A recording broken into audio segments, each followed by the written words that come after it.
I don't think I will have those.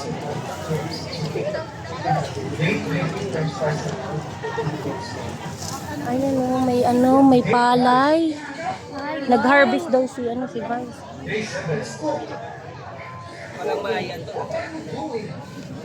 Ayan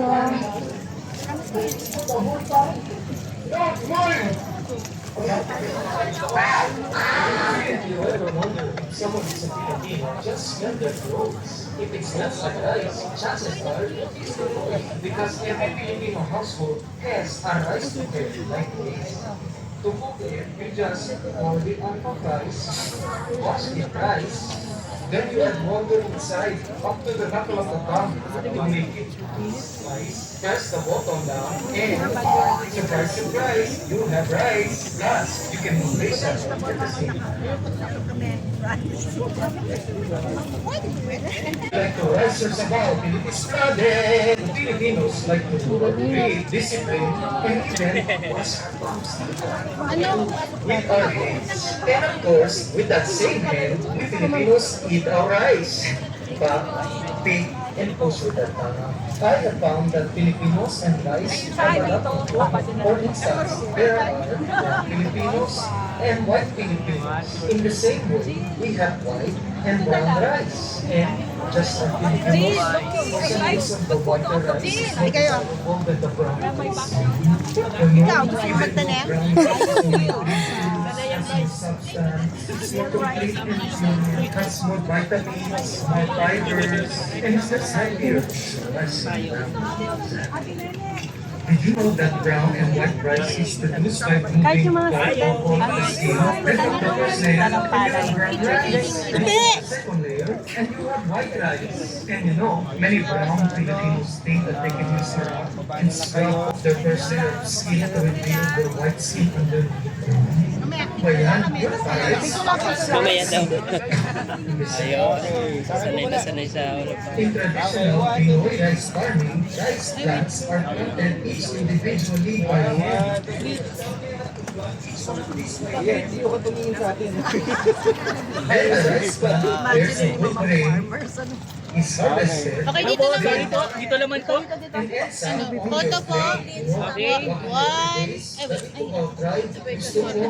One, two, three.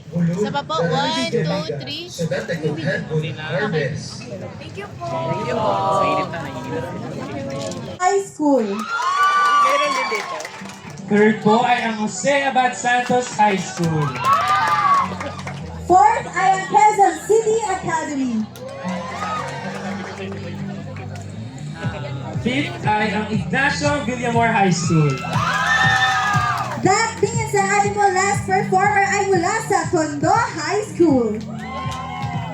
At bago po tayo mag-proceed sa ating palay bigkasan, ay magiginig po natin ang espesyal na mensahe ng ating Vice Mayor. Tinatawagan po namin si Vice Mayor Angela Lay G. Atienza.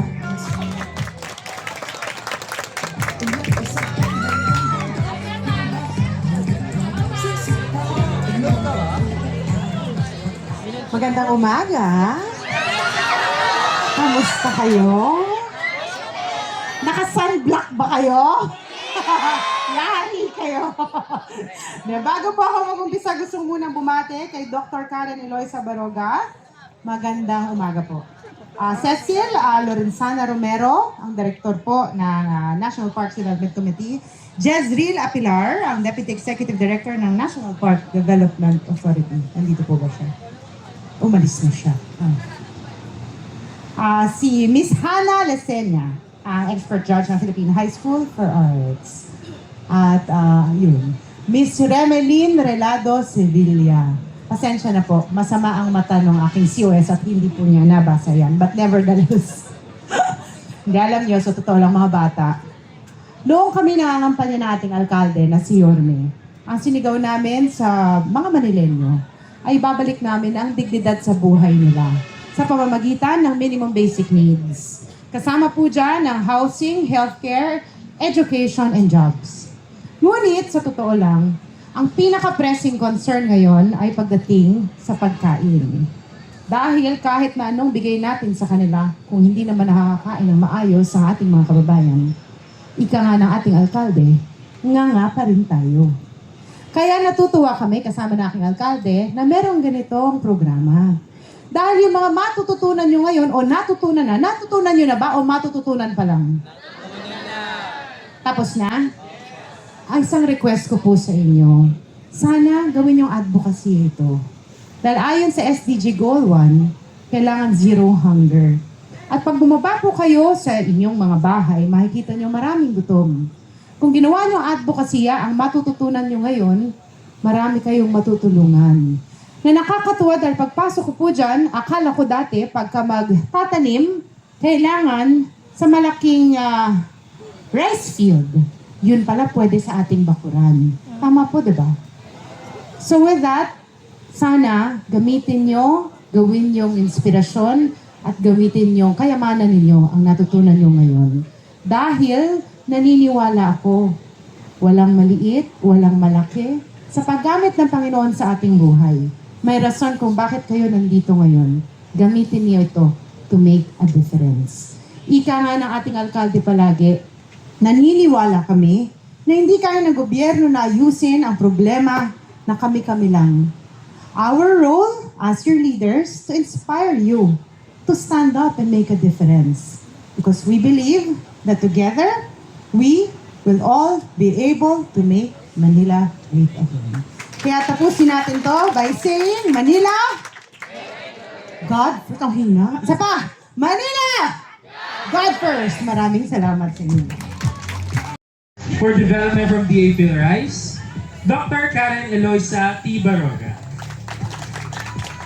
And last but definitely not the least, ang ating head of the Board of Judges, isang karangalan po makasama natin ngayon ang isang guro ng malikhaing pagsulat sa Philippine High School for the Arts. Siya po ay isang spoken word artist na tubong Kiambas, Sarangani Province at kasalukuyang nag-aaral ng PhD sa malikhaing pagsulat sa UP Diliman. Siya rin ay kinilala sa larangan ng panitikan bilang award-winning writer na nagkamit ng iba't ibang parangal mula sa Don Carlos Palanca Memorial Awards at iba pang prestigious literary competitions sa bansa. Palakpakan po natin ang ating head judge, Ms. Hannah A. Lacerna. Ngayon na nakilala na natin ang mga hurado ngayong araw. Dumako na po tayo sa isa sa pinakyahihintay natin, ang Palay Bigkasan. Excited na ba kayo? Ayan, kami rin excited na po dahil sa kakaibang talento na ipapamahagi niyo sa amin. Itong Palay Bigkasan nga natin ay isang spoken word poetry contest na tiyak na magpapakita ng husay at malasakit sa kabataan ng agrikultura. Ang tema natin ay Generation Agriculture. So simple lang to, gusto nating ipakita kung paano tayong mga kabataan ay pwedeng maging parte ng pagbabago at pag-unlad ng agrikultura sa Pilipinas. Yung salitang generation nga ay kumakatawan sa kabataan, mga bago, puno ng ideya at handang magdala ng pagbabago. Samantalang ang agriculture naman ay hindi lang tungkol sa pagsasaka, kundi pati sa paghubog ng bagong pananaw at pagmamahal sa agrikultura. Yes, Kapalay DJ, sa madaling sabi, hinihikaya tayo ng tema na ito na ipahayag kung paano ninyo bilang mga kabataan kayang mag-ambag sa pagpapalaganap ng kamalayan o awareness tungkol sa palay, bigas o kanin, pagsuporta sa sustainable agriculture at pagtiyak na may sapat na pagkain para sa future ng ating bansa. So ipakita nyo kung paano pwedeng maging game changer ang kabataan sa mundo ng agrikultura. Ayan. Sa ating Palay Bigkasan, ang bawat school ay Parang pwedeng ba talaga i-represent natututo ng single performer or duo performer at bawat presentation ay tatagal lamang ng 3 hanggang 5 minuto. At syempre, ito naman po ang ating criteria for judging. 25 points for content and theme relevance. 20 points for creativity and originality. Another 20 points for delivery and performance. 15 points for language use and poetic technique. 10 points for emotional impact and audience engagement. 10 points for time management and preparation. With a total of 100 points. So lahat po ng piyesa ng ating participants ay dapat in Filipino language. At meron din tayong mga bonus considerations. So meron tayong maximum na additional na 5 points kung saan pag nagpakita sila ng exceptional cultural integration, outstanding social message, or innovative performance style. Yes, and meron din tayong deductions unfortunately. Exceeding time limit natin, minus 2 points per 30 seconds over. Under minimum time, minus 5 points po. Inappropriate content, minus 10 points.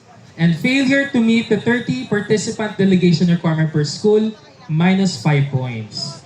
At syempre kasama sa excitement ng Palay Bigkasan, ang ating mga premyo. Ayan, so palakpakan naman tayo. Alam nyo ba kung magkano ang prize? Alam nyo? Ayan. So, tayo po ay magkakaroon ng 3 panalo sa ating Palay Bigkasan. So, 3 schools ang magkakaroon ng award. Our second runner-up will receive 4,000 pesos. Our first runner-up ay makaka-receive ng 7,000 pesos. At ang ating champion ay makaka-receive ng 10,000 pesos. Kaya naman makinig at suportahan ang ating mga kabataang tagapagsalita habang binabahagi nila ang kanilang mga ideya, damdamin at pananaw tungkol sa agrikultura sa pamamagitan ng kanilang spoken word poetry sa Palay Bigkasan. Ayan, handa na ba ang ating first performer? Ayan, handa na rin kami. Kaya hindi na natin patatagalin pa. Simulan natin ang Palay Bigkasan. Hello. Hello.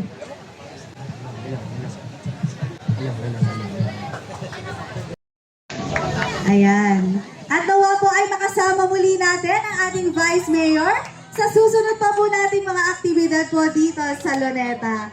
Muli maraming salamat po, ma'am. Okay, for the next school, Jose Abad Santos High School, please welcome.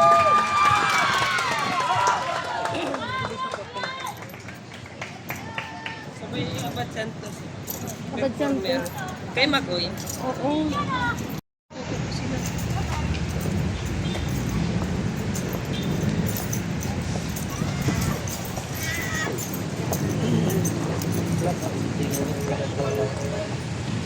Si James na. Nandun si James na. Alam ito ka? Ah. Kayo ba nakasadlock? Yes po.